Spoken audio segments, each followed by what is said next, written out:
Olá, está começando mais uma edição do podcast Verbo Impactar. Eu sou a Gabriela Speziale e hoje nós vamos conversar sobre comunidades intencionais, sobre ecovilas. Para isso, nossos convidados são a Fabi Castro e também o Jefferson Soma, que são sócios fundadores da Amainar. Soluções para a transição. E aí vocês vão explicar melhor que transição é essa, que consultoria é essa que vocês prestam. Sejam muito bem-vindos ao nosso podcast. Grande prazer. Boa tarde, Gabi. Olá, Boa tarde a todos e gente. todas. A gente já se conhece, né? E tinha um tempo que a gente não se via e hoje a gente está se vendo aqui para bater um papo sobre todas as soluções que vocês pensaram sobre essas consultorias em transição, essa questão da qualidade de vida, a sustentabilidade. E eu gostaria de começar explicando para vocês a ideia do nosso podcast, Verbo Impactar. Ele parte da premissa de que a gente pode e deve conjugar esse verbo juntos. Eu impacto, tu impactas, ela impacta, nós impactamos e a força desse impacto é muito maior. Então, eu queria começar trazendo um pouco do currículo, da história de cada um. Queria que Fabi se apresentasse, falasse um pouco o que você vive, né, de onde você vem, qual que é a sua história, a sua formação, para que as pessoas possam te conhecer. Depois, Jefferson, por favor. Vamos lá. Bom, primeiro, obrigada pela oportunidade. É bom a gente matar a saudade. Empreendedores trabalham muito, né? Então a gente acaba tendo pouco tempo para matar a saudade dos amigos. Bom, eu venho de São Paulo, capital, cresci na periferia de São Paulo, tive uma educação 100% urbana, né? Então a gente saía da cidade e ia para a praia. Então era o máximo de conexão que eu tinha, digamos assim, com a natureza. E vez ou outra ali, indo comprar uma galinha caipira, alguma coisa assim, mas era o máximo que eu tinha. Quando eu entrei na faculdade de Ciências Sociais, aí sim, tive a oportunidade de começar com alguns amigos viajar pelo Brasil. Me apaixonei pelo nosso país e comecei a rever os meus valores. Comecei a rever aquilo pelo qual eu fui criada. Então, fui criada para ter uma formação tradicional, trabalhar num escritório, trabalhar numa empresa, enfim, aquela realidade ali, aquele padrão paulistano, né? E então é isso, na faculdade de Ciências Sociais, com 21, 22, eu comecei a viajar, já comecei a conhecer, sentir o efeito, o que marcava muito em mim era o efeito de como eu me sentia quando eu estava nesses lugares, né? Então, dormir melhor, o sabor da comida, né? A diminuição da ansiedade. E você percebia isso no seu corpo, na sua mente, de uma forma expressa? Percebi, até porque para mim era muito espantoso. Então, assim, eu brinco, né? Eu falo, gente, estava acostumada a ver pombo. Aí, de repente, você tá acostumada a ver pombo. Aí você vai e você vê um tucano, você vê uma arara azul. Não tem como você não impactar, né? Então, para mim, era muito marcante. E eu venho das ciências sociais, tive uma criação espírita, então as questões sociais sempre me marcaram muito. E em São Paulo a gente tem isso muito explícito, né? As crianças ali dormindo na rua. Isso já melhorou muito, né? Hoje em dia a gente tem política pública, a gente já tem menos crianças, então vulnerabilidade, mas nessa época, a gente está falando aí de anos 2000, isso era muito mais explícito. A vulnerabilidade era muito maior. E isso era algo que me adoecia, me entristecia muito. Então, eu comecei a viver. Viajava muito a trabalho e viajava muito com os amigos e comecei a sentir o prazer que eu tinha quando eu estava numa comunidade tradicional, quando eu estava na natureza. E gostava de voltar para São Paulo, voltar para a família, mas percebia o quanto que aquilo ia me afetando, sabe? Então, principalmente isso. Depois, enfim, fiquei em São Paulo até os 30. E aí, quando cheguei naquela idade de falar, nossa, quero construir família, quero ter filhos, aí realmente, para mim, eu falei, não quero fazer isso em São Paulo. Quero proporcionar para os meus filhos algo diferente daquele modelo onde eu fui criada, né? Apesar de toda a minha gratidão, acho que você se formar como profissional em São Paulo é algo muito positivo. Para onde você vai, as pessoas te olham com um valor, porque realmente a gente é bom nisso. A gente é bom em formar bons trabalhadores, né? Boas mãos de obra. Mas eu queria todo o restante, né? Eu queria que meus filhos tivessem contato com a natureza, acesso às tecnologias, mas com mais equilíbrio. Esse foi o objetivo da vinda para Brasília e depois também da ida para as ecovilas. E aí você em São Paulo chegou a trabalhar na Faria Lima. O pessoal brinca muito, né? O pessoal me questionava muito se eu ia dar conta de fazer essa transição, né? Porque aos 30 anos eu tava naquele ideal, assim, né? Eu falo assim, a Faria Lima tem muitas camadas, né? A gente vive em muitas camadas, então a gente está acostumado a ver o glamour da Faria Lima, né? Então, os executivos, bem-sucedidos, o shopping Iguatemi.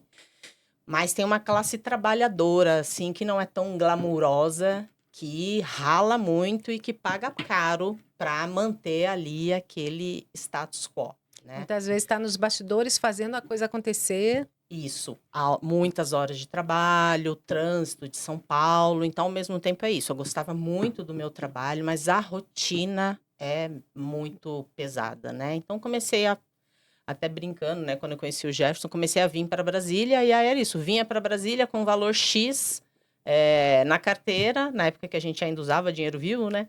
E a gente ia para cachoeira, a gente ia tocar um violão, ia tomar um vinho, ia comer alguma coisa. E em São Paulo, saía da Faria Lima, ia ali para Pinheiros, ia para Vila Madalena e chegava a conta no final do mês nunca fecha, né? Nunca fecha. Então, como cientista social, eu tenho esse privilégio de ter sido formada para questionar as coisas, para olhar as coisas de uma forma crítica. E também casei com um cientista social, né? Então, isso ajudou a eu entender se de fato estar naquele local e naquele espaço de fato era tão valoroso assim, ou não. Se isso, na verdade, é aquela a história da pílula vermelha e azul da Matrix. Foi mais ou menos isso, né? Casou com o retorno de Saturno, relógio biológico bombando.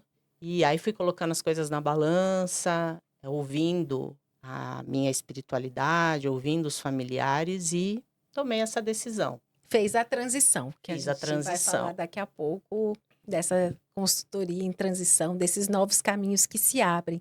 Parabéns pela coragem e é isso, né? Não é porque a gente foi feliz por um tempo que quando a gente deixa de ser tão feliz que a gente não pode buscar uma mudança. E aí é isso, é estar atento aos sinais do corpo, da mente, da espiritualidade e buscar caminhos alternativos. E agora você está aqui com muita história para contar. E você, Jefferson? Eu também sou cientista social. Até os 22 anos eu era favelado, da favela da Cata Preta, com muita honra, local que até hoje ainda me ensina. Depois fui para a universidade, sou resultado das políticas públicas, então acho que é muito valioso dizer isso para a sociedade, porque é resultado daquilo que a gente alcança, diferentemente de uma ideia meritória, de dizer assim, eu venci ou eu sou campeão, que nada, a gente é resultado sempre de alguém que cuidou da gente, seja a nossa comunidade, a nossa família, o dinheiro da sociedade através das políticas públicas. Então, pude ir para a universidade pública, depois pude, a partir das militâncias sociais, da minha contribuição na Prefeitura de Santo André, trabalhando com meninos e meninas de rua, depois com iniciativas privadas, então trabalhei com a Petrobras, trabalhei com a Armico do Brasil. Depois dei um salto, fui para organismos internacionais, ONGs, etc., até chegar em Brasília. E chegando em Brasília, é aí que as coisas elas vão ganhar a coloração que vai chegar hoje onde eu acho que é o melhor lugar para mim, que é na Cafuringa, tomando banho de rio e facilitando com que outras pessoas possam fazer essa escolha de maneira consciente, de se não morar num ecovila, um vilarejo ecológico, mas cofinanciar isso, saber o destino do seu dinheiro e poder dar um destino para ele que não seja especulação, que não seja financiar uma guerra que não quer. Pessoa, eu não quero matar ninguém, mas eu estou pagando, ganhando dinheiro com uma empresa que fabrica armas. Eu não quero matar ninguém, mas estou produzindo veneno que vai depois ser lançado de avião em algumas plantações. Então, hoje o projeto é qualificar as pessoas para que elas possam, a partir da poética, dessa volta à natureza, se reconectarem com essa espiritualidade prática, de quererem colocar os seus recursos materiais, os resultados dos seus trabalhos no cofinanciamento da ecorregeneração do Brasil e do mundo. Que lindo, ecorregeneração, eu acredito. E eu acho curioso que é a segunda vez que eu estou ouvindo nos últimos dias essa colocação de você sabe para onde o dinheiro que você investe vai? Você já parou para pensar se ele financia guerra, se ele financia armas, se ele financia desmatamento, se ele financia sustentabilidade, impacto social, impacto ambiental?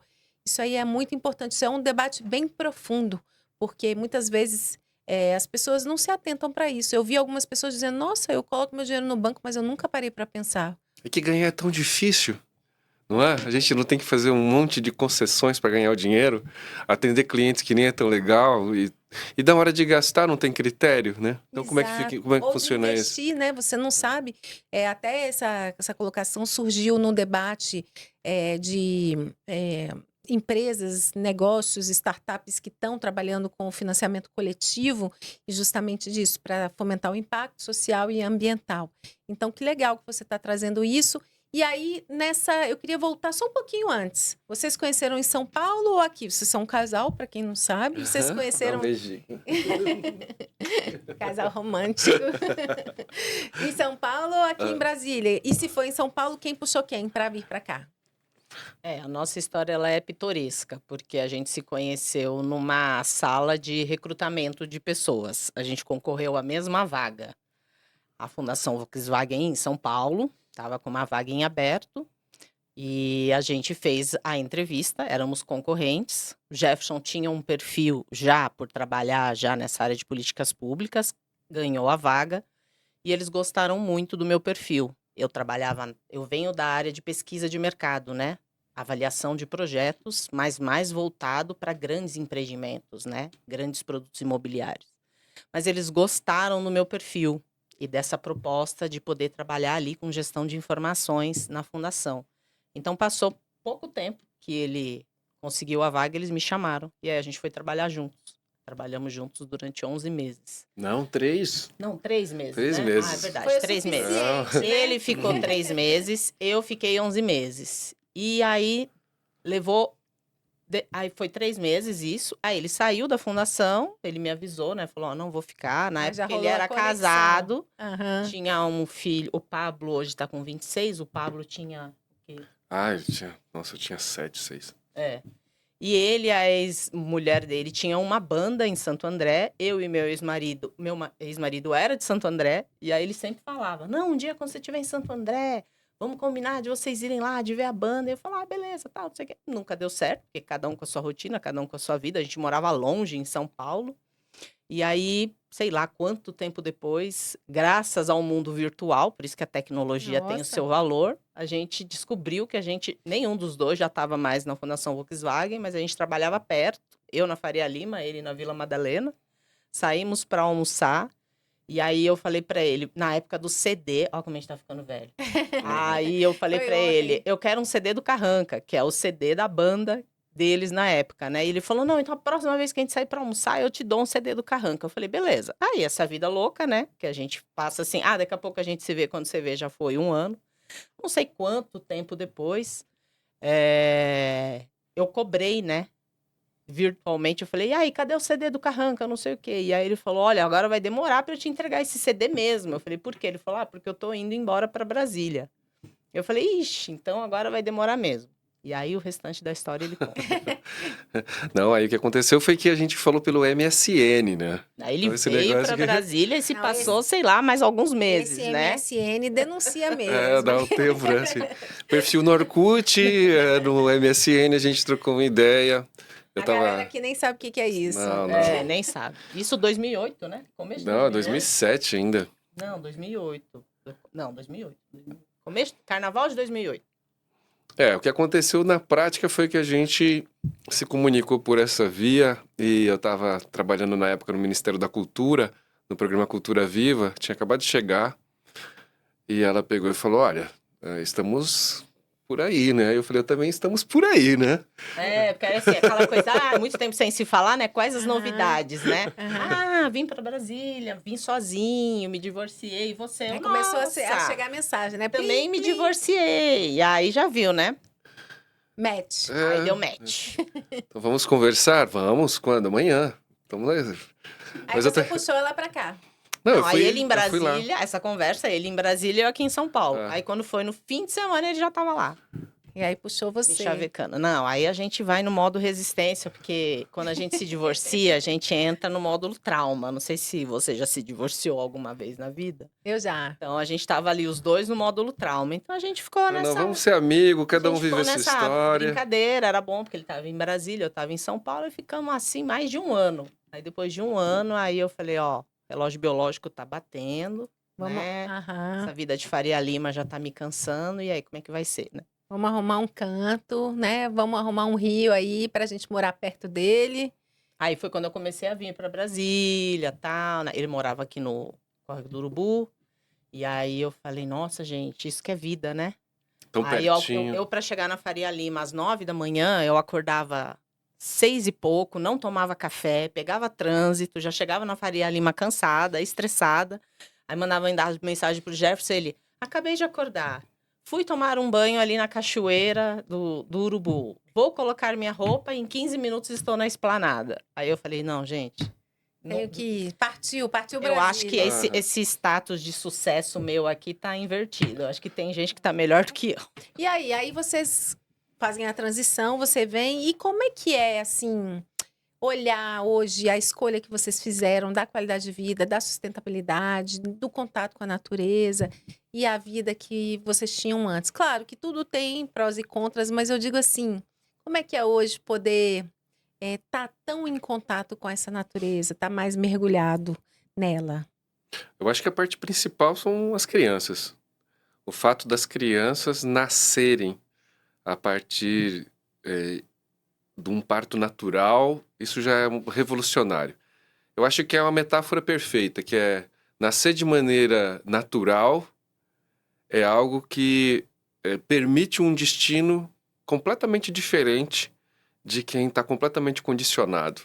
Então, ter proporcionado, né, a partir da nossa união, que os nossos filhos nascessem de parto natural, em contato com a natureza e vem crescendo com essa possibilidade, né, de ao mesmo tempo estar lá na Cafuringa, tomar um banho de rio e poder ver as coisas, comer um alimento sem veneno e crescer assim, e ao mesmo tempo ter acesso a Brasília, onde tem uma qualidade de vida, lógico que sabemos das contradições, mas que comparado ao resto do Brasil, é um local extraordinário, que a gente tem acesso a muitos bens e serviços que a maior parte não tem acesso. Então, ter essas duas possibilidades concilia de uma maneira muito interessante. Essa qualidade de vida, tanto das oportunidades que a cidade pode oferecer, quanto a saúde e o bem-estar que a natureza pode realizá-lo, né? Então, acho que essa transição, ela tem a ver com ganhos. É ganha e ganha. Que às vezes a pessoa pensa, não, vou perder muito para conquistar um espaço ecorregenerativo. Não, você vai ganhar dos dois lados, né? A questão é muito mais de priorizar aquilo que tem mais valor na sua própria vida, né? E essa conexão com a natureza, eu acho que ela traz uma energia diferente de força, de autoconhecimento, de um olhar diferente para as pessoas ao nosso redor também, porque muitas vezes você está em São Paulo que tem um mundo de possibilidades culturais, mas é concreto, concreto. E aí você tem muitos prédios até fechando a sua visão. Aqui você tem esse céu que amplia, né? Não sei se vocês sentem isso. Eu que sou de Belo Horizonte, eu sinto muito isso. Que às vezes eu gosto da cidade, eu gosto das pessoas lá, mas quando eu chego são prédios fechando e montanhas fechando meu horizonte. E aqui eu chego, é tudo aberto. Para mim é assim, a transição, eu falo, ela é uma transição. Então a Mainar chama Mainar Soluções para a Transição. Como toda transição, ela tem os seus altos e baixos, né? Primeira coisa que eu me deparei assim que eu estranhei foi o silêncio. Então eu estava acostumada, né, tava morando na freguesia do Ó, trabalhando na Faria Lima, tudo sempre muito intenso, tudo sempre muito, tudo muito. São Paulo é uma megalópole, né? Se eu estou usando o termo correto. Então, quando você chega aqui em Brasília, no silêncio, nessa calma. Por mais que isso fosse algo que eu procurasse, foi um choque. Então, na época, eu lembro que o Jefferson saía para ir pro Ministério da Educação, que ele já estava na educação, na época que eu cheguei, e eu tinha dia que eu ligava para ele e eu falava, vem me buscar porque eu preciso ver alguém. Eu preciso falar com alguém. Porque foi muito impactante. O que me ajudou é porque eu ia para São Paulo, eu viajava muito a trabalho. Então, eu fui me acostumando aos poucos. Você foi fazendo a transição. Fui fazendo a transição. Então, de fato, é uma transição. E aí, o divisor de águas para mim, para essa adaptação e a força também para fazer essa decisão, sempre foram as crianças. Sempre foi o desejo de ter filhos. Porque por mais que eu quisesse fazer essa transição, é difícil. Quando a gente pensa, por exemplo, em termos de carreira, né? Então, eu penso, ganhei em qualidade de vida, ganhei, porque hoje a gente tem 3 filhos que realmente eu olho para eles e eu falo, a forma como a gente criou eles, eu não me arrependo em nada. Mas quando eu penso, por exemplo, em carreira, você está em São Paulo, você está em Brasília, é um modus operandi completamente diferente. Então, isso exige uma adaptação muito grande. O custo de vida em Brasília é muito alto, comparado a São Paulo. Então, assim, digamos assim, você paga um preço alto por essa qualidade de vida. Então, você tem que ter o pezinho muito no chão para você pesar esses prós e contras e conseguir fazer essa transição. Mas é isso, a gente tem 3 filhos, eles estudam, a Yara estuda na Moara, a Maia e o Kenzo estudam no Windy, e quando eu vejo o relato dos professores, quando eu vejo os relatórios deles, das escolas, quando eu vejo o comportamento deles, eu vejo assim, não teria como eles serem as pessoas que eles são se eles não tivessem tido essa oportunidade de estar num espaço seguro, que o que a Cafuringa proporcionou pra gente, as ecovilas, e para eles, você ter espaços relaxados, né? Que hoje é uma coisa rara quando a gente está numa cidade. Eu vejo que quem cresceu em Brasília ainda teve esse privilégio, porque Brasília é uma cidade nova, então as pessoas cresceram, se sentindo seguras, comendo uma fruta no pé. Mas é coisas que eu, por exemplo, eu sou de 79, e em São Paulo eu já não vivi isso. Não vivi nada disso, nem a segurança. Existem muitas São Paulos dentro de uma só, mas eu que Claro. venho da periferia, mulher na periferia em São Paulo, eu cresci privada de várias liberdades por estar num ambiente como aquele, que minhas filhas, por exemplo, já não têm essa privação, É outra né? perspectiva de vida. E hoje vocês moram numa ecovila que se chama Grande Mãe.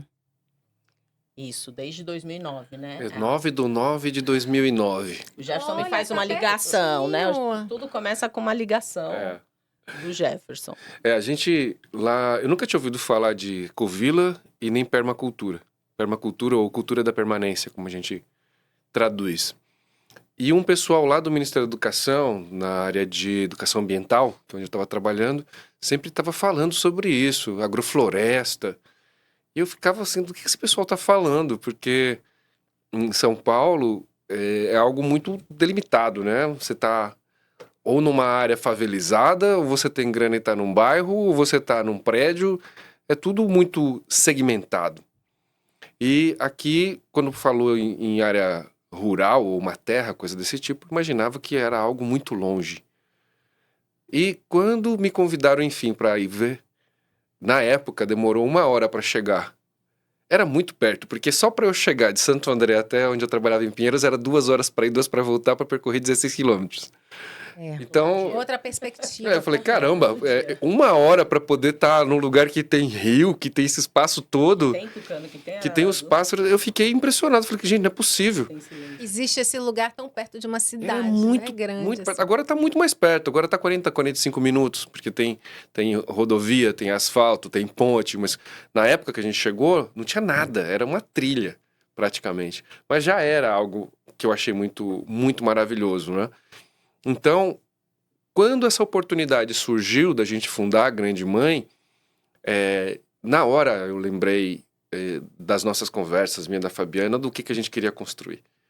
E ali fazia todo sentido. Lógico que muito românticos a gente achando que ia chegar, ia plantar a comunidade, ia todo mundo de mãos dadas unidos e resolver todos os problemas e tal. Não é nada disso, né? Mas aquilo nos moveu, naquele momento foi o suficiente para gerar o nosso casamento, né? Eu tinha uma parte do dinheiro, ela tinha a outra metade, a gente juntou e comprou a nossa cota para poder ser parte desse projeto que a gente está até hoje. E que lindo, porque ele está falando e ele está com os olhos brilhando, assim, contando essa história. E muito lindo que vocês têm esse mesmo ideal. E eu queria entender, para quem não sabe, o que é uma ecovila? Essa proposta que a gente foi convidado a participar na época era isso. Você tinha uma terra com um número X de hectares, no caso da Grande Mãe, são 22 hectares. E aí eles convidaram 11 famílias, 11 pessoas, para comprar coletivamente esses 22 hectares. E toda a gestão do território, de tudo que precisaria ser feito ali, seria sempre feito coletivamente, né? Um princípio que a gente considera muito importante é que a gente não divide a terra. Então, você não tem 2 hectares da Ecovila Grande Mãe. Você faz parte do projeto da Ecovila Grande Mãe, que nem quando você vira sócio de um clube. Você não compra um pedaço da piscina, entendeu? Ou você é sócio do clube, e aí o seu financiamento mensal é para cuidar do clube todo, do título, etc. Ou você não é sócio do clube. Ali é parecido com isso.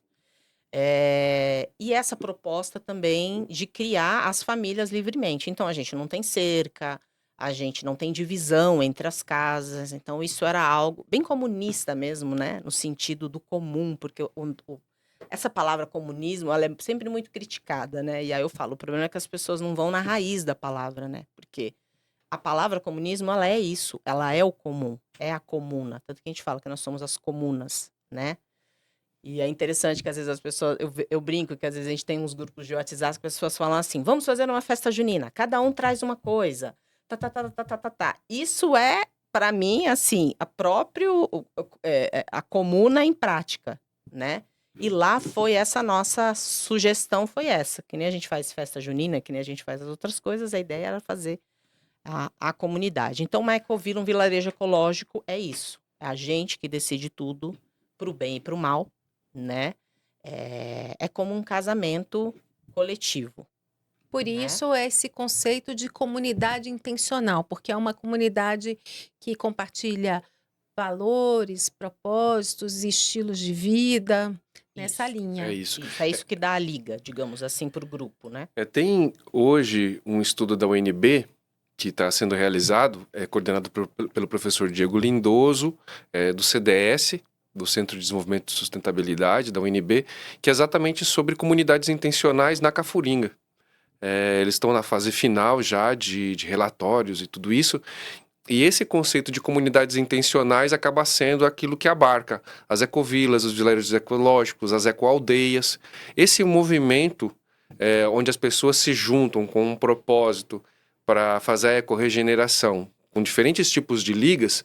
Então tem pessoas que se juntam numa linha mais de conseguir recuperar as nascentes, outras numa linha mais de conseguir fazer as suas casas, seus chalés de bioconstrução, agroflorestar, todas essas possibilidades, inclusive também essa parte religiosa, dos grupos que vão contemplar a natureza por meditação, ou através de vivências de cura com terapias, tudo isso são comunidades intencionais. Então, esse conceito, atualmente, ele passa a ter um pouco mais de lastro a partir da academia, que acaba sendo uma coisa importante, porque muitas vezes quando a pessoa pensa na ecovila e nesses termos, e a pessoa vai imaginar algo da década de 70, 80, né? Até o de estoque, né? Aquela coisa bem alternativa. E a gente hoje percebe que não, que as pessoas que estão buscando as experiências que hoje a gente coordena, né? A gente já está na 8ª experiência de comunidades intencionais, não são bichos grilos, não são alternativos. A maior parte são mulheres 45 mais. A maior parte são pessoas que com filhos, sem filhos, pessoas idosas querendo envelhecer com saúde e fundamentalmente querendo cofinanciar essa parte de ecorregeneração, né? De pegar uma terra que estava destinada a uma ação depredatória de pasto, fogo, veneno, boi, e destinar para proteção ambiental com a presença humana. Então essa é a grande liga das comunidades intencionais, e as pessoas que estão sendo parte disso não são mais aquele perfil. Então a comunidade intencional colocada dessa maneira, e essa pesquisa da UNB acaba demonstrando que, principalmente depois da pandemia, a quantidade de gente do Brasil e do mundo, inclusive agora em setembro, está chegando uma família que está chegando da França para morar em uma das comunidades que a gente está liderando a organização. Então, assim, é algo que está no radar de muitas pessoas. Lógico, a gente fez a nossa experiência de uma maneira completamente espontânea. Agora que a gente começa, de uma certa maneira, a ter uma melhor noção e responsabilidade sobre aquilo que a gente participou e gerou, ter um pouco mais de pragmatismo, no sentido de entender as consequências desse tipo de provocação nas pessoas. Mas o fato da universidade, da UNB, que é uma grande universidade pública, estudar e poder trazer isso, essa devolutiva para a sociedade do que esse tipo de assentamento humano é algo que é muito importante, porque dá esse lastro que muitas pessoas comuns, e aí a comum unidade, né, que é um termo que a gente também utiliza bastante, para que o comunista é perigoso. Então, as pessoas da comunidade, da comum unidade, elas são diversas, são plurais, e a diversidade é algo que só nos complementa e nos deixa cada vez mais inteligentes e capazes. Hoje a gente ouve bastante falar em Ecovila. Eu acho que talvez de 2 anos para cá, eu tenho ouvido muito esse conceito, muitas pessoas falando, buscando, pesquisando. E a gente também vive aí na contramão do estresse, da ansiedade, da epidemia de depressão, as pessoas buscando o sentido da vida e falando muito sobre como que você ter uma conexão com a natureza te faz enxergar outros propósitos, te faz ter uma escuta melhor de você mesmo. E dentro disso, não só a natureza, mas também a convivência, né? Eu queria saber de vocês como é isso, porque tem várias pesquisas, estudos, o próprio, né, a linha do Ikigai japonês fala que pessoas centenárias vivem nas ilhas, na ilha, no Japão, e muito em função a saúde se prolonga quando você tem convivência, quando você tem uma comunidade que te apoia, que tem atividade, que tem um propósito, com quem você pode trocar, desenvolver atividades, você prospera, né? Saúde física, mental. E eu queria ouvir de vocês como é isso na Ecovila, a convivência, o dia a dia. Você vê, quando eu estava ali trabalhando na área de pesquisa de mercado, uma coisa que me chamava muito a atenção como socióloga e estudadora dessa área comportamental era que, naquela época, o ápice do produto imobiliário em São Paulo, de elite, era você ter um apartamento que seja um apartamento por andar. Isso já era o topo. E aí, depois desenvolveram um conceito que era, além de você ter um apartamento por andar, você ter um elevador exclusivo, que te levava direto para o seu apartamento também exclusivo. Ou seja, cada vez mais desconectando de outras pessoas. Conceito de apartamento, né, que é de apartar as pessoas, levado no seu grau máximo, né? E isso visto como algo muito positivo, isso sendo visto como sinônimo de ascensão social, de sucesso social.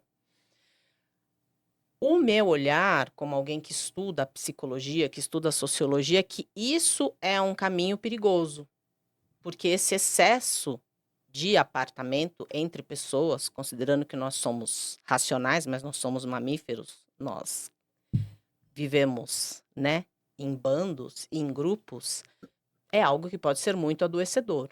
Então, para mim, existe uma conexão direta entre o que a gente está vivendo em termos de epidemia de saúde mental com esse modus operandi, né, que é muito exacerbado, né, do individualismo e etc. Então, o que a gente procurou ali na Ecovila? O que me chamou muito a atenção era, além da natureza, era essa proposta da gente fazer as coisas coletivamente. Então, lógico, como o Jefferson falou, a gente chega muito ingênuo, uma visão muito romântica, até porque a gente vem de São Paulo, a gente vem de um modelo de separação de cada um por si, meritocrático. Então, e assim como nós, a maioria dos que estão ali nas ecovilas. Então, eu diria que o primeiro desafio que a gente vive é que a gente tem a intenção de fazer diferente, mas a gente não sabe como fazer diferente. Uhum. E isso gera muito desgaste. Então, primeiro desgaste que a gente viveu lá, e hoje a gente tenta, com a Mainar, vencer. É esse desgaste que é você estar na área rural no Brasil. Então, diferente, provavelmente, de outros países, aqui a gente se sentia quase como se a gente estivesse sendo punido por estar morando na área rural. Porque você não tem acesso à internet, você não tem acesso a um monte de coisas que você tem na cidade. Então, isso gera um estresse natural.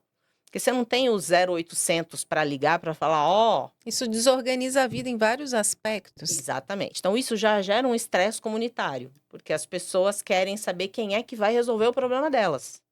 E as pessoas, a gente está acostumado a resolver. Eu decido qual é o tipo de azulejo que eu vou colocar no meu apartamento. Essa é a vantagem do apartamento. Você não tem que dialogar, você não tem que trocar, você não tem que levar semanas, meses, anos para tomar uma decisão, né? Então, nas ecovilas, o que a gente foi aprendendo é, primeiro, a gente tem valores, alinhamentos em comum, e isso é muito legal. Então, a gente não briga lá porque tem um vizinho que fica com o som ligado até X horas, porque todo mundo vai para lá porque quer paz e silêncio. A gente não briga por causa das crianças, da forma de criar os filhos, porque todo mundo tem valores muito parecidos. Mas, em compensação, a gente passa horas debatendo como que vai ser a questão da gestão da segurança. Qual vai ser a solução que a gente vai colocar que seja sustentável para a questão do asfalto do lugar X lá da estrada, né? Mas até numa linha de pensar coletivamente as soluções. E isso pode ser muito exaustivo e muito estressante, a depender do tom que a coisa está ali tomando. Então, a primeira coisa que a gente aprendeu tem que ter ferramentas de gestão, tem que ter instrumentos. Então, a gente brinca que a sensação que a gente tem é assim, a gente chegou ali assim, como se fosse, deveria ser a sociedade há X anos, trocentos séculos atrás, né? Que é aquela coisa anárquica, né? A gente acha que a gente vai se entender só conversando. E aí, a gente aprende que não. A gente fala, acho que é por isso que as pessoas inventaram a escrita.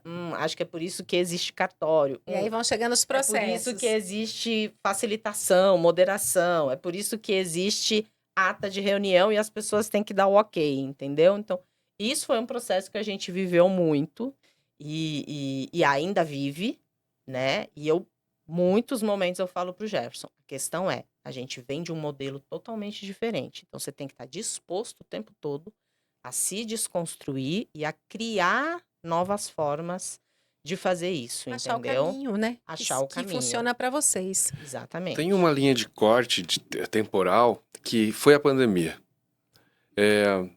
O modelo que a gente acabou vivenciando de assentamento humano rural sustentável acabou demonstrando durante um bom tempo que a nossa experiência era uma experiência incompleta, vamos dizer assim.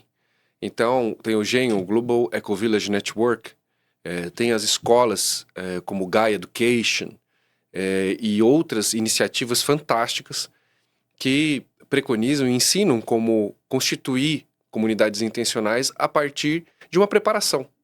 Então, as famílias, elas se organizam, elas estudam, nivelam conhecimento, fazem Dragon Dreaming, elas fazem nivelamentos conceituais de cada um estar dentro de uma mesma página de compreensão.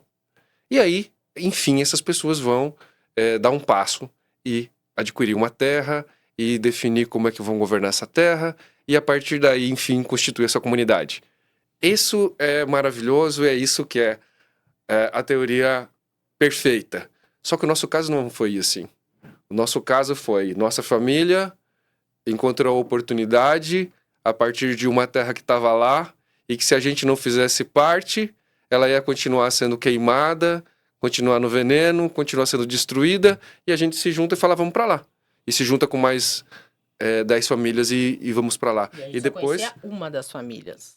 E aí a gente vai... A gente nunca tinha visto na vida. E vai morar lá. Então, note que a nossa experiência ela é caótica.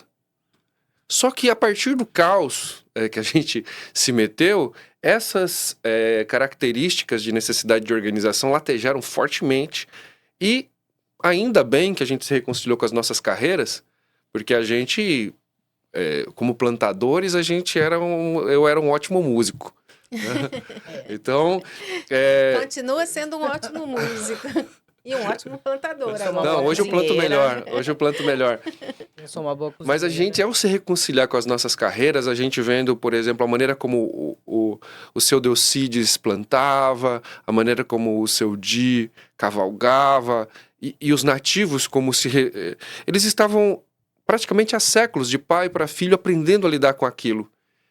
E a gente também amava a natureza tanto quanto eles, e essa reconciliação nossa com as nossas carreiras foi o divisor de águas, porque a gente passou a colocar à disposição essas tecnologias que é aprender a ler e escrever, que é sistematizar uma reunião, fazer um regimento, fazer um estatuto, conversar com o advogado, fazer a ata. Tudo isso que parecia ser algo completamente secundário torna-se fundamental. Porque aí vai chegar na pandemia e a gente vai ter o principal ponto, que é o que mata as comunidades é o relacionamento, são os conflitos sociais. Não é a dificuldade tecnológica, não é a distância da cidade. Não são os sistemas tecnológicos ecorregenerativos. Nada disso. O problema é, de novo, eu com a pessoa que está comigo e convivendo comigo, como a gente vai se tolerar, tomar as decisões de uma maneira saudável. E aí foi o grande marco, porque das comunidades que se pautaram na sua liga a partir de um ideal da pessoa que está comigo, foram as comunidades que fracassaram primeiro. Então hoje a gente tem, nós que éramos os patos feios, no sentido de que a gente veio do caos, o modelo que a gente criou, que é baseado hoje numa burocracia, que é um projeto que tem objetivo geral, que custa tanto para você ser parte dele, que tem tais objetivos que tem que ser alcançado, que tem jurídico, que tem regimento, que tem um monte de regra anterior, se você quiser ser parte, você cofinancia. Essa experiência acabou preparando a gente mais para lidar com a diversidade a partir de regras e contratos, do que será que você me ama tanto quanto eu te amo? Será que se você me frustrar naquilo que eu desejo ouvir de você, eu vou continuar te amando tanto quanto eu te amo ou vice-versa? Será que se na reunião a gente vai, da pandemia, usar máscara ou não usar máscara, tomar vacina ou não tomar vacina, isso vai também dividir a nossa família e a gente vai se odiar a partir daí e a gente não vai mais conseguir tomar decisões?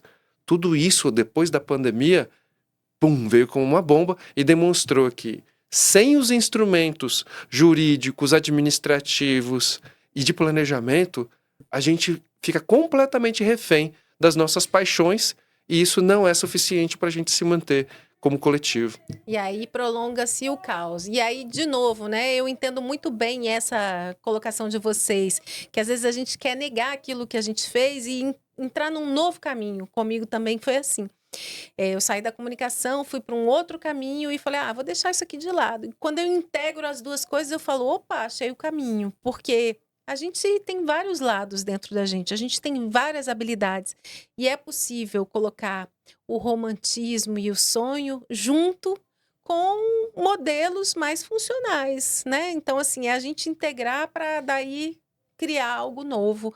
E como é que é, assim... Pelo que a gente conversou rapidamente antes, esse novo modelo deu tão certo que hoje vocês estão dando consultoria para pessoas que querem fazer essa transição. Por isso que até soluções e eu falei consultoria, né? Então, assim, soluções para a transição e vocês prestam um serviço de consultoria para outras pessoas que querem fazer essa busca, não é isso? Exatamente. Isso começou de uma forma espontânea, digamos assim, porque pra gente, o que acontece? Quando a gente foi pra Ecovila, a gente tomou essa decisão, sempre foi um projeto pessoal.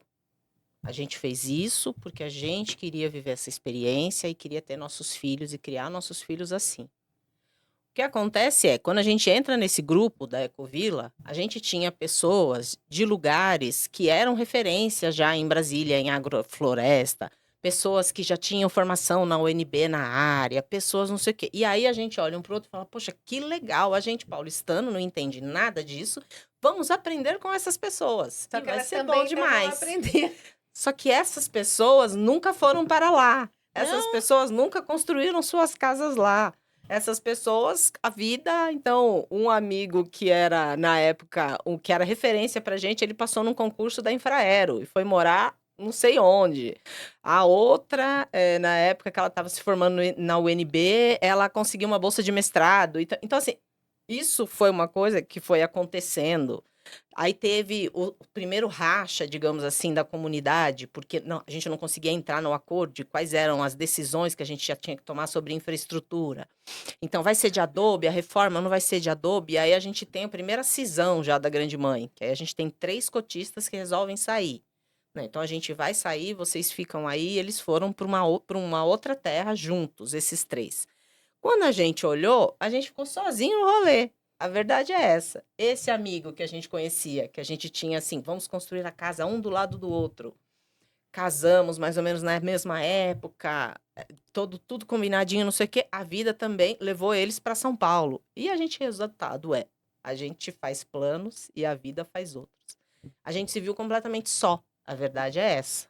E aí a gente falou, bom, a gente já investiu tudo que a gente tinha e não tinha ali. Brasília não é uma cidade fácil de você viver, sobreviver do ponto de vista financeiro, e a gente tomou essa decisão. A vida foi levando a gente para lá. Como a gente foi para lá e resistiu, porque muitas pessoas vão e não conseguem ficar. A gente foi e resistiu. Então, naturalmente, a gente foi aprendendo algumas coisas antes. Apanhamos muito, né? Coisas muito básicas, como eu te falei, não ter internet, não ter rede de apoio, um monte de questões que hoje já estão resolvidas para quem chega. Então, naturalmente, o que aconteceu a gente virou um ponto de apoio. Então, poxa, eu queria tanto ir morar naquela ecovila que nem vocês moram, como é que vocês fizeram? Poxa, a gente está vindo morar aqui e a gente não tem ninguém para construir a nossa casa.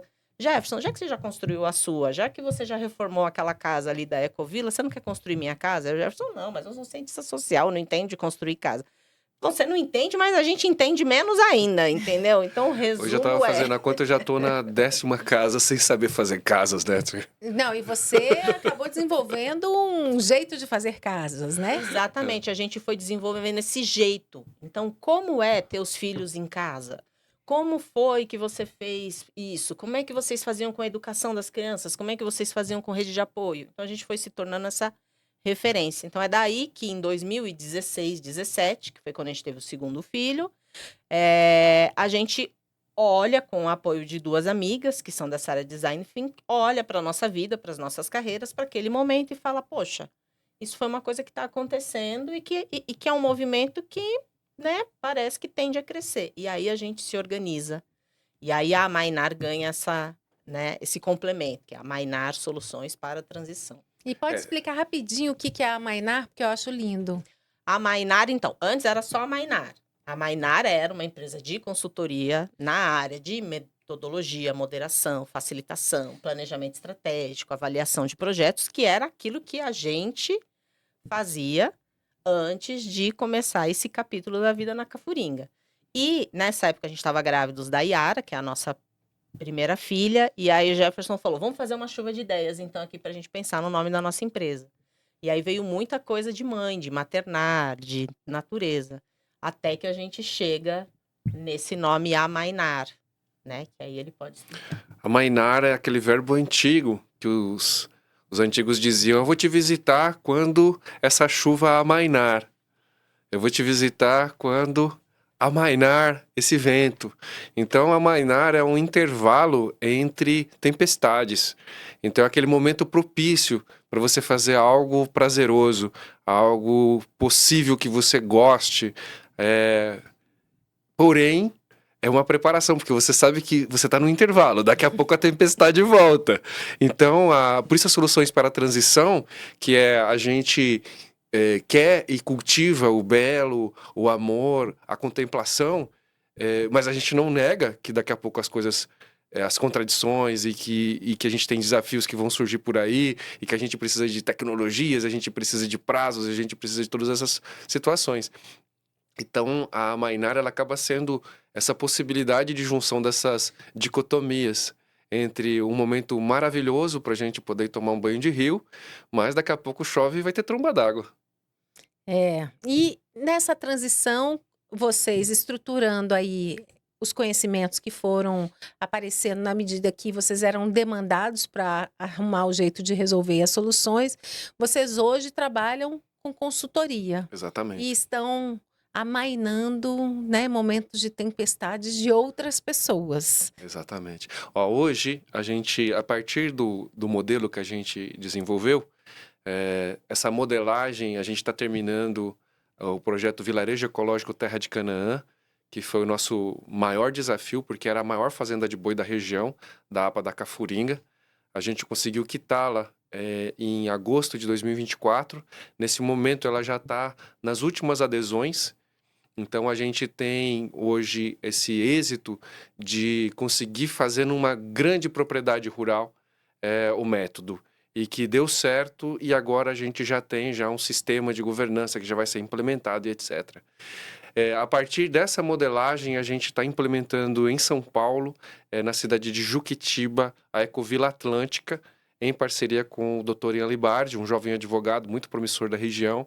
É uma terra maravilhosa, são 138 hectares na Serra do Mar, com 3 cachoeiras dentro, nascentes, 3 rios. É impressionante a beleza. E está ali a 45 minutos de São Paulo, ali da região do Butantã, onde fica a USP, aquele pedaço, seguindo pela Regis Bittencourt, a gente está ali. Então, já na mesma modelagem sistematizada dessa experiência aqui. E a gente também está prestando algumas consultorias para outras comunidades no Brasil que passaram por essas etapas que foi de muito envolvimento emocional, de muito trabalho coletivo, porém com muitos desgastes, e nesse momento eles desejam fazer essa transição para algo que não abra mão da história deles e de todas as ligas que tiveram, mas que consigam ter uma passada a limpo dessas suas estruturas e histórias para conseguir se autogovernar de uma maneira um pouco mais pragmática, sem abrir mão dos princípios e valores que construíram nesse decorrer. Então, hoje a gente também tem esse trabalho que está sendo feito na Bahia, com alguns clientes que estamos atuando lá, e a gente agora está iniciando também uma nova prospecção do pessoal em Paraty, e nós vamos lançar agora em breve o sistema, o cofinancie.eco.br, que vai permitir que quem tem uma terra e quer colocar à disposição para ser corregenerada, poderá cadastrar nessa plataforma. Quem quiser vivenciar e viver numa ecovila, ou edificar e ter o seu chalé para final de semana, ou gerar renda a partir de um aluguel qualificado para pessoas interessantes e interessadas também nessa corregeneração poder fazê-lo. E também investidores e investidoras que queiram ganhar dinheiro, colocando o seu dinheiro, ao invés de colocar em coisas que ela desacredita, coloca lá na ecorregeneração, em projetos que vão estar recuperando nascentes, recuperando áreas degradadas e ganhando dinheiro com isso. Então, essa plataforma vai ser lançada agora em novembro, lá na COP30. Que potência, hein? E hoje a gente tem trabalhado em 2 frentes, né? Então, o Jefferson está à frente desses projetos das ecovilas.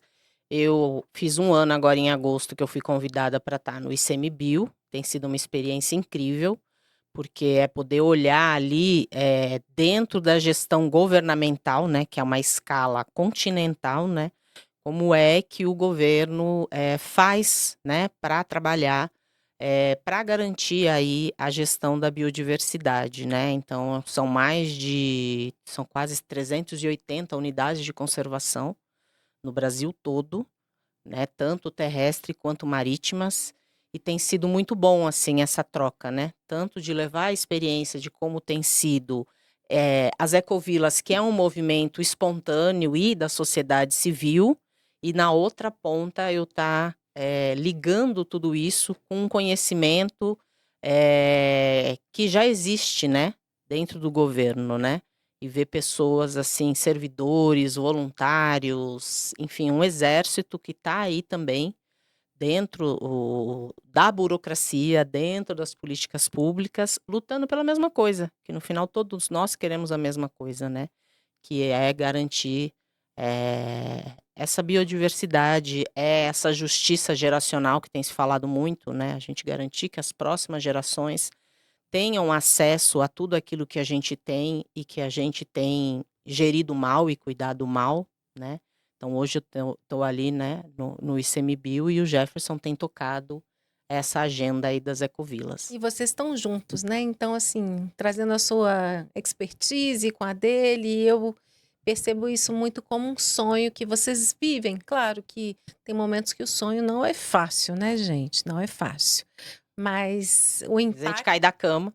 Ai, mas depois levanta, trabalha, corre atrás, sonha de novo e caminha juntos.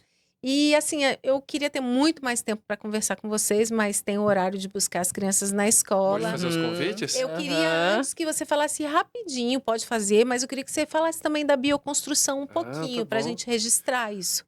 Vou fazer um merchan então, né? Faça. Fazer um merchan. Esses dias aí, o Correio Brasiliense fez uma entrevista. Eu achei muito engraçado, porque eles me chamaram de empresário, né? Aí eu falei, nossa, empresário, achei meio pesado pra mim, pra minha autoimagem. Depois eu vi e falei, cara, mas empresário é quem tem empresa, né? Uhum. Aí eu falei, cara, não, eu tenho empresa, eu sou empresário mesmo. E ali a gente estava mostrando os adobes que a gente produz, que é o Adobe Piauí, que é uma tecnologia super antiga, que a gente aprendeu lá na Cafuringa com os nativos, que são medidas que não é o adobro ou o adobão, que é uma medida goiana, que é super grandão. A gente aprendeu a fazer o Adobe Piauí, porque ali na região da Fercal, tem muita gente que veio do Piauí, ainda antes da fundação de Brasília, para poder fazer extração de calcário e as fábricas de cimento. Tanto que tem o Morro do Piauí. Morro do Piauí. E ali a gente, com pessoas que a gente conheceu, falou, peraí, mas a minha avó fazia o adobe diferente. Mas como é que ela fazia? Aí ele sistematizou, a gente reorganizou aquela tecnologia e hoje a gente tem esse Adobe Piauí feito de uma maneira consorciada com os trabalhadores locais. Então a gente tem 2 estações de Adobe, os trabalhadores passam o dia todo fazendo suas diárias, suas empreitas, etc. Se consorciam com a gente, vão lá e tiram o restante do dia deles fazendo o Adobe, ou batendo o Adobe, como eles falam. É uma terra vermelha, super bonita, e eles artesanalmente fazem. Ele é feito e ele é seco na sombra, e ele é cru, ele não tem queima. Ao final, ele é transportado até o local onde a gente faz as casas. Então, nesse momento, a gente está fazendo 6 casas de bioconstrução mista. Mista porque a gente junta o que de melhor tem da alvenaria e da arquitetura, são os alicerces, colunas, etc., com o melhor da bioconstrução, que são os microclimas. Então, por exemplo, o adobe, ele não dá fungo. Por que ele não dá fungo? Porque ele é básico. Ele é uma argila, e a argila mata fungo. Tanto que quando a gente vai no rio, passa argila e mata fungo. Sara a pele. Sara. Então, ele é uma tecnologia extraordinária. A outra coisa que é muito interessante, que são tecnologias humanas de tanto tempo, não tem prazo de validade a cor. Então, o adobe ele é vermelho, o sol pode bater o quanto for, que ele continuará vermelho, porque a argila, o pó, é o último estágio da matéria. Ele não está com uma coloração, uma pigmentação, nada desse tipo.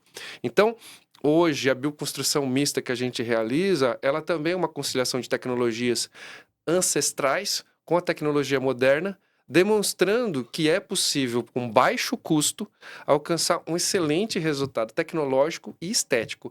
Porque é bonito, você pode ver, toda vez que tem um filme de chique, que querem mostrar sofisticação... Ou uma loja no shopping. Uma loja no shopping, no fundo tem Adobe, artificial. Bossa Nova e o pessoal tomando um vinho. Então o Adobe tá na moda, o Adobe... Nossa, esses dias aí um monte de gente entrou em contato, você também aí que tá aí quiser conhecer, cafuringa.store é a nossa loja. Você também pode ter acesso ao açaí, a tapioca da Monte Sião, da Maíra e do Cello, o açaí da Dona Ida, além do mel cru também que a gente tem, que é de lá. Tudo puríssimo. Do mel da terra. Tudo com a gente é puro, é roots, mas é gostoso. Que coisa boa, gente. Tanta coisa boa, né? A gente podia ficar falando aqui muito mais tempo, mas... O nosso site, né? amainar.com.br. Uhum. Tem o evento do dia 10. Dia 10, a gente vai estar, inclusive, vamos estar com vocês lá no Caminito, no Fuck Up. É uma produção do Impact Hub. E vamos estar contando lá os nossos casos de insucesso para ser engraçados. Né? Mas os insucessos que, né, a gente passa pelos insucessos, dá a invertida na capoeira e chegamos segue aqui. adiante. Né? E dias 12 e 13, a gente vai estar lançando o nosso selo, Feito na Mata, porque lá na Cafuringa a gente tem a nossa ecoescola, onde a gente tem um galpão multiuso. Tem muito E- trabalhador na catira, tem muita gente produzindo arte ali. Sim. E o selo Feito na Mata, a gente vai estar com eu, Jeff Sooma, vamos estar com o Pretódio, vamos estar com o Fê Barros e Fegato, e vamos estar com a Nega Menezes no Mapati, dias 12 e 13, a partir das 19 horas. Qual que é a programação? Encontro, música? Música e troca de ideia. Legal, todo mundo convidado. Então, de novo, deixa aí o Insta, O Insta, site. o Insta eu só tenho o meu, né? É o @ Jefferson Sooma, com 2 Fs e 2 Os, né? No Sooma. Tem o site, amainar.com.br, e tem a nossa loja, que é o cafuringa.store. Muito bom, gente. O tempo acabou, mas assim, 30 segundos, a mensagem final de cada um de vocês, o verbo impactar. Quer ouvir vocês mais um tiquinho. Que a gente viva com responsabilidade, mas sem perder aí a coragem, o prazer, o amor às pequenas coisas. O romantismo. Né? O romantismo. E esse desejo de fazer melhor para os nossos, né? E os nossos pode ser os nossos filhos, os filhos dos outros, né? A gente não vive só, na verdade isso é uma grande ilusão, né? A sociedade moderna, a gente depende do outro para tudo. Porque a gente não é artesão, a gente não sabe fazer roupa, não sabe fazer comida, não sabe fazer sapato. Então, isso é uma ilusão. Sai da ilusão e vem para a vida real, e a gente está aqui para isso. Para aprender, para ralar, para crescer. E para ser feliz. para ser feliz. Eu deixo o recado de vocês mesmo por impactar. Impactar, pegando esse miolo dessa palavra, é pacto. É criar pactos, criar acordos, criar desejos comuns, criar comum unidades. Então, esse impactar é esse convite para que a gente deseje estar juntos e, a partir dessa união, reconstruir essa realidade que a gente está tendo, essa oportunidade, mais uma vez. Depois dessa pandemia tão estranha, o novo normal pode ser muito melhor.